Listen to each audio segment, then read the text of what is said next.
What's up everyone? This is going to be pretty different from my normal videos. I'm just going to jump straight into the point. I'm going to be teaching you how to get the highest quality recordings inside of OBS. So first you're going to want to go click on this file button in the top left of your screen. Then go to settings. Then first of all we're going to go to output.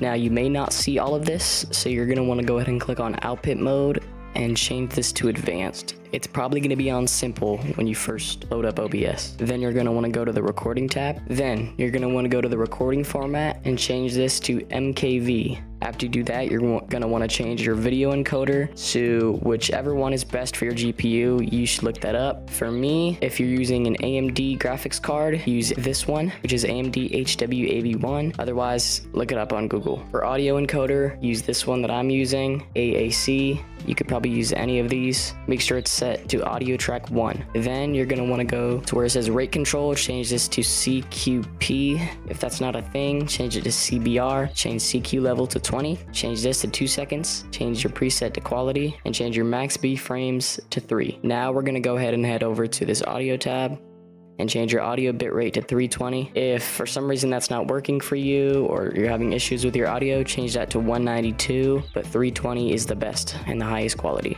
Now we're gonna go ahead and go to our sidebar and go to audio. Make sure our sample weight is set to 48 and our channels are set to stereo. These in the past have caused audio issues and corrupted audio for me. Then go to the video tab, set your FPS to 60. Set this to whatever your monitor resolution is. Mine is 1080p, so I set this to 1080 times 1080. Then you're going to want to go to the advanced tab and set your process priority to normal. If you have a really good PC, you should be set this to above normal, and an amazing PC, you could maybe even set it to high, and normal is just best if you want the best gaming experience possible while also recording. Then set your renderer to Direct 3D11, color format to NV12, make sure your color space is set to Rec 709, and very important, make sure your color range is set to limited. Full can cause some issues. That's basically it. Your OBS should be recording high quality videos now. If you have any issues, just leave a comment down below.